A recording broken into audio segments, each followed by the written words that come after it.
On October 20th, 1988, Don Mancini's first movie he wrote premiered in theaters, a horror movie about a comic book artist who draws a demon and it becomes real. Yes, that's right, Cellar Dweller, written by Kit Dubois, was Mancini's first movie. I cannot find the budget or what, if anything, it made at the box office. While this was Mancini's first script, it was not his most notable work. No, his most notable came a month later, and was much smaller in stature than the Cellar Dweller. Hi, I'm Tommy, and I'm your friend to the end. Hi, I'm Tommy. Shut up, you idiot. Hi, I'm Tommy, and I'm your friend to the end. Heidi-ho. Hi, I'm Chucky, and I'm your friend to the end. Heidi-ho. I'm your friend to the end. Hi, I'm Chucky, and I'm your friend to the end. That one's a classic. Now you intend to tell the world that you're a sad whore before I get hit quick with them lies. You ain't safe from the wrath of the hat, bitch, look in my eyes. While studying film at UCLA, Don Mancini conceived a concept merging an old Twilight Zone episode and the most popular toy at the time, Cabbage Patch Kids. The Cabbage Patch Kids dolls, created back in 1982, became the best-selling toy between 1983 and 1986. On December 7, 1984, ABC with Hanna-Barbera created the Cabbage Patch Kids' First Christmas, and became the highest-rated show in that time slot. By the way, yes, I do enjoy discussing TV shows and channels. Also, yes, this is important later. So if you don't know what the Child's Play movie is about, Child's Play is about a mom and her son living in Chicago, and his mom, Karen Barkley, works at a department store. The mom buys a good guy doll from a homeless street vendor. Little does she know, the night before, a notorious serial killer named Charles Lee Ray transferred his soul into the doll. Charles, now going by Chucky, has to tie up some loose ends and murders his former associates. Everything gets blamed on Andy, the 6-year-old kid who owns the doll, until it's realized it's Charles Lee Ray and the doll gets cremated. I like this movie, and I might make a list about this year later. Anyway, the original script was called Batteries Not Included since the doll works without batteries. This was changed to Blood Buddy because there was a movie already being made with that title that came out about a year earlier. It almost wasn't called Child's Play, so it wasn't confused with another horror film from 1972 with the same name. Mancini's original script would have been a whodunit, which would have dealt with the effects of advertising and TV on children, and who would have made you guess who was the killer a little longer. How? I'm not sure. It took 2 months to film, beginning on January 7, 1988 and ending on March 5, 1988, with a budget of $13 million and made $44.2 million at the box office. Also, an interesting bit besides all that, Chucky's real name, Charles Lee Ray, is derived from notorious killers Charles Manson, Lee Harvey Oswald, and James Earl Ray. Now for the controversy part of the video. Because this film featured a child, a mob formed in front of MGM and called for a ban of the film, claiming it would incite violence in children. We will get into the reboot later in this series. To start this out, let's discuss some background. United Artists bought the script of Child's Play from MGM because of sequel potential. Child's Play 2 was in pre-production, which means it was being written and was set to begin filming October 15, 1989. UA president Richard Berger told producer David Kirshner that the film was put on hold because the studio was about to be acquired by the Australian group Quintex, whose director wanted to ban horror movies from being made by United Artists. Paramount Pictures, Warner Brothers, Columbia Pictures, 20th Century Fox, The Price Company, Carol Co., New Line Cinema, Walt Disney Studios, and Universal Pictures all made a bid for the film rights to the original and sequel. Universal won the bid after Steven Spielberg assisted Kirshner in convincing Universal CEO Sid Sheinberg to accept it. 2 years after the first movie, the PayPal Corporation, the company that made the dolls, restarted making the dolls, reusing old dolls, including the OG Chucky doll. This new production revived the serial killer. Andy, meanwhile, is now in foster care after his mom got institutionalized. Chucky's on the hunt for Andy once again, finding him through the manager of Andy's foster home. Chucky destroys another good guy doll named Tommy, replacing it with himself. After Chucky destroys an heirloom that Joanne forbade the kids to touch, and Phil punishes both kids for smashing it. That night, After believing Chucky was Tommy, Chucky tied Andy to his bed before he could transfer his soul into Andy. Kyle walked into the room. Andy's trying to tell Kyle what happened, with Kyle not believing any of it. The next day, they go to school, and Chucky follows Andy to school and kills his teacher. One of the best deaths in this whole series besides the babysitter dying in the first one. Andy sneaks out the window.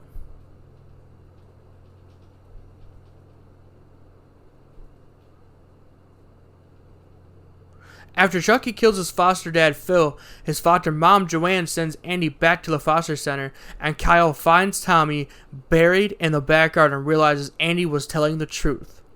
She rushes to tell Joanne, but Chucky's already murdered her. He ambushes Kyle and makes her drive to the foster center that Andy was sent back to. Chucky clears the center by pulling the fire alarm.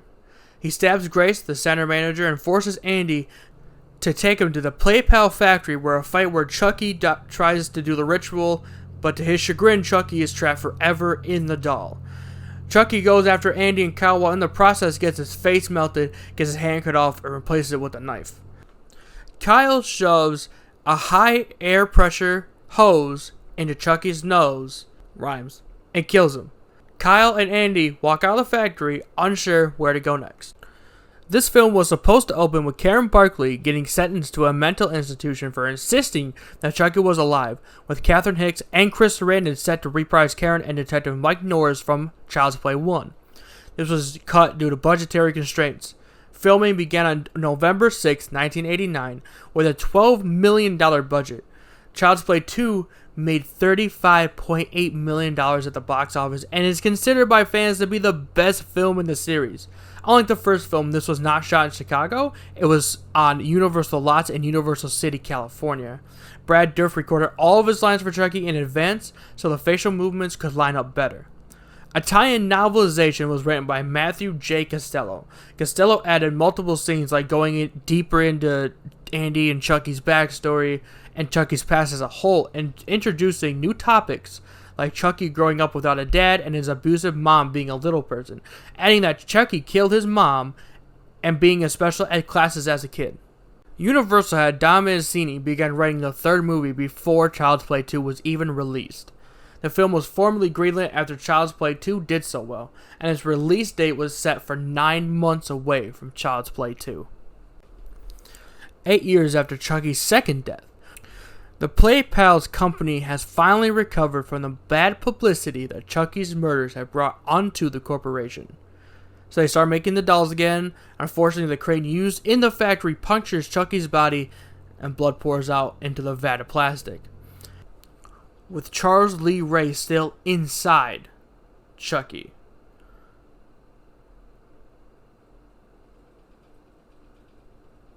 This creates a new Chucky doll. Chucky is given to the Play Pals CEO, Mr. Sullivan, whom he strangles with a yo-yo. While this is all happening, Andy, who is now 16, is at Kent Military Academy after failing to cope in several foster homes. Colonel Cochran, the school's commandant, begrudgingly enrolls Andy, but advises him to forget the fantasies of his doll. Andy befriends cadets Harold Aubrey Whitehurst, Ronald Tyler, an 8-year-old he met on his way to Kent, and Kristen De Silva, his love interest in the movie.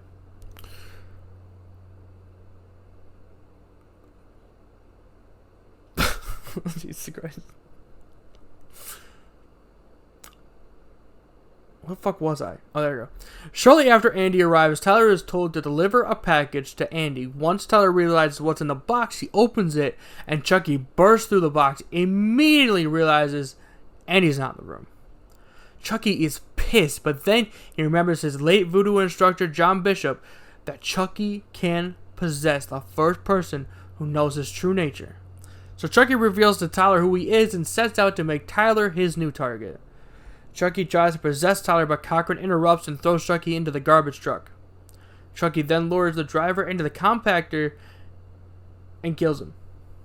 Later that night, Chucky attacks Andy and tells him his plan to possess Tyler, and tells him not to interfere. The next morning, Andy tells Tyler about how evil Chucky is, and Tyler just doesn't want to hear it.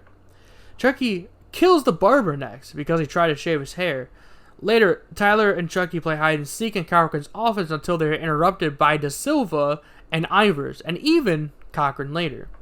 The cadets leave and Chucky, wielding a knife, kills Cochran by the way of heart attack. Despite Cochran's death, Sergeant Clark still lets the war games happen. As they are getting ready, Chucky secretly switches the red team's paintballs to live ammunition. The red team descends onto the area and opens fire, instantly killing a cadet. Among the chaos, Tyler makes a getaway. While that's happening, Chucky throws a live grenade into the cadets. Realizing the danger, Whitehurst throws himself onto the grenade, sacrificing himself. Andy, knowing he can't warn his friend at this moment, heads off to pursue Chucky. Eventually, the chase leads to a carnival where Andy cuts off Chucky's hand and hurls him into a giant fan. Bars.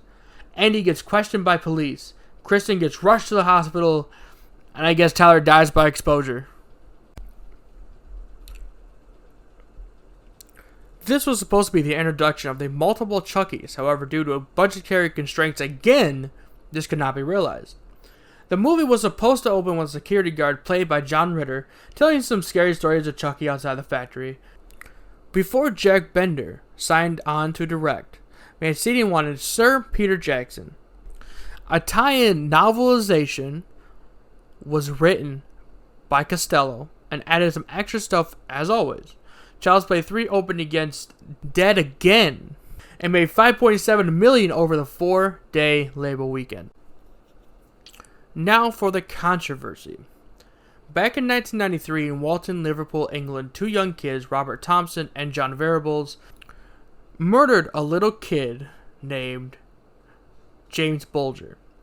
During the trial, the kids admitted to watching Child's Play 3 and were inspired by it. A year before, in 1992, in Greater Manchester, England, 16-year-old Suzanne Capper died of multiple organ failure arising from 80% burns after she was purposely set on fire on December 14th. She was kidnapped for 7 days, during which she was beaten and tortured. She was taken from the house by car, driven out to the country, forced out of the car, with the kidnappers pouring petrol or gas all over her and set her on fire. Thank everybody for watching. This is done as a labor of love. I love these movies, and I hope everyone loves them too. I did script an outro, but I'm not reading it at the moment, so I'm just kind of giving my thoughts on it. As I'm recording this, it's not done yet, but I do really enjoy these movies, and I am really excited to make this video. I'm really excited to make the next two, honestly. I've seen these movies so much. Next time we'll be taking a look at the next two movies in the series, 4 and 5, or Bride of Chucky and Seed of Chucky, and the failed reboot from 2010. Tell me what you think below, and I will see you next time. That little part was scripted, yes. I love everybody for watching. Please tell me if you like these movies or not, or, tell me what other movies you like and you want me to talk about, because I will talk about anything, guys. I love you. Have a good day.